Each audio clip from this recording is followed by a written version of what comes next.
If you liked the MB.01, you're gonna love the MB.03.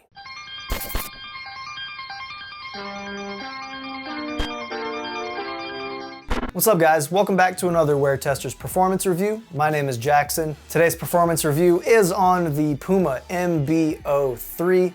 This is LaMelo Ball's third signature shoe with Puma, and while the overall silhouette has remained pretty consistent over his first three shoes, Puma made some changes from the MB.02 to the MB.03, and those changes make this my favorite performer so far in LaMelo's signature line. Starting off with the traction, the MB.03 has an aggressive, multi-directional traction pattern, and on my pair it uses both translucent and solid rubber. Now, the MB.01 for me had pretty solid traction, but it wasn't like the greatest thing ever. And with the MB.02, I had issues on dustier courts. So, how does the MB.03 perform? Elite. It's awesome. Traction was great for me no matter what court surface I was on. It's not quite as squeaky as the MB.01 and MB.02, but we all know, or at least we should know, that that does not equate to performance.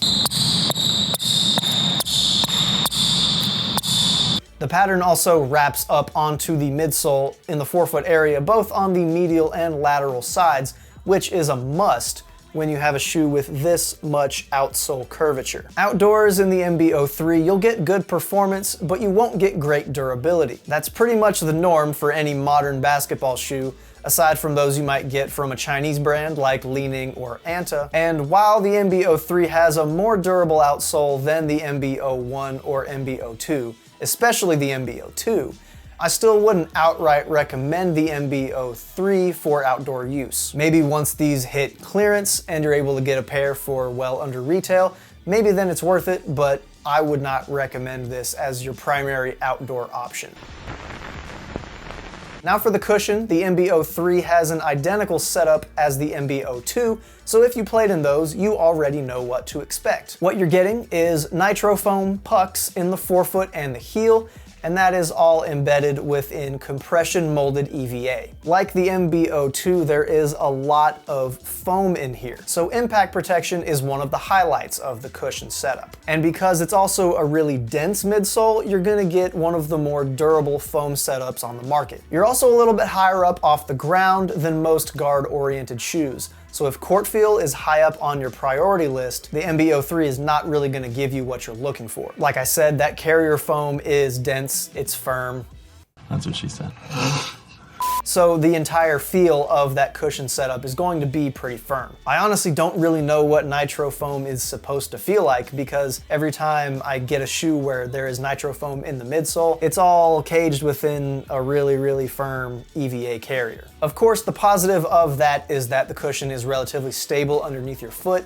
Even though you're a little bit higher off the ground, there is still that relative feeling of stability. One thing to note about the cushion is that I'm not that big of a guy, so if you're putting a lot more weight down onto that midsole, I'm sure it's gonna compress a little bit more for you, and I'm sure you're gonna get some at least slightly different results than I did. I know plenty of people who loved that cushion setup on the MB.02, so if you did, the good news is, it's here. But when comparing to other shoes on the market, this is definitely on the firm side. Now for the insole, it's a pretty thick ortholite type insole, which is standard for Puma at this point. What that gives you is really nice step-in comfort, but that step-in comfort doesn't last because you're gonna bottom out that foam really quickly. I've been using my Move Game Day insoles in the MB.03 and I've had zero problems.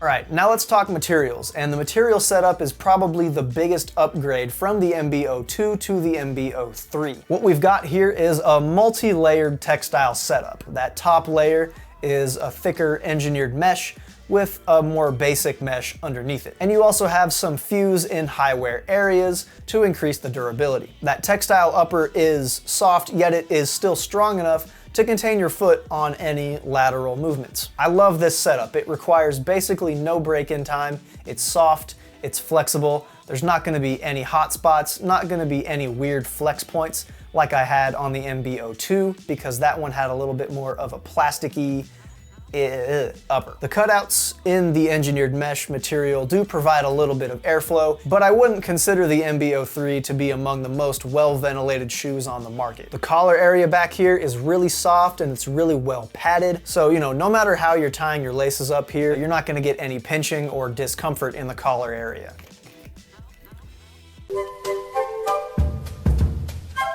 The tongue on the MB.03 is a pretty basic mesh with some leather overlays, and that leather does a good job of blocking any ventilation that might come in, but it also does a good job of relieving lace pressure. Overall, this material setup feels very similar to the MB.01, which also utilized a combination of textile materials. It's flexible, it's soft, but still strong and supportive. Now for the fit, and the fit is another strong point. You've got a really nice one-to-one fit here. There is zero dead space within the shoe, which is an upgrade over the MB.02, which I found to have just a little bit too much room in the toe box. The lacing system of the MB.03 is also another strong point. The laces are a little more wide set than on a traditional lacing setup, and you've also got these little yellow nylon cables.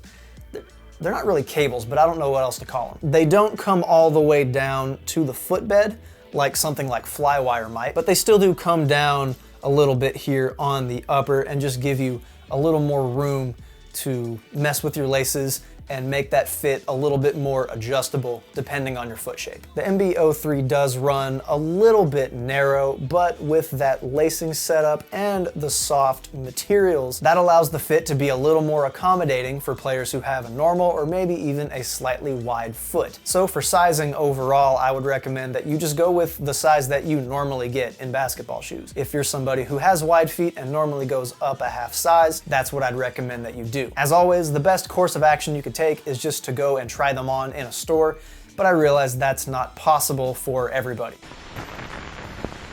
Now onto the support, and the support begins and ends with that one-to-one fit. Everything is stable. My foot was never sliding around within the shoe while I was playing. So these little rubber sidewalls that extend up off the outsole onto the lateral side of the shoe help with stability.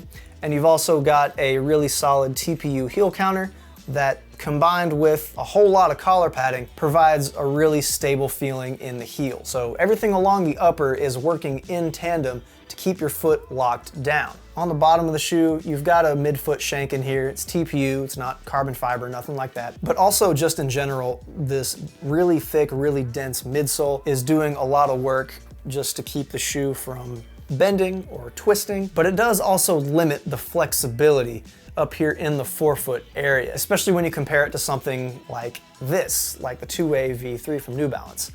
I'm not even really trying here. I never felt like the MB.03 was limiting my foot's natural movement, so this will mostly come down to your personal preference. If you like something that's a little more sturdy, that doesn't flex quite as easily, the MB.03 is gonna be right up your alley. If you like something that's light, low to the ground, and really flexible, then you might wanna skip on these altogether.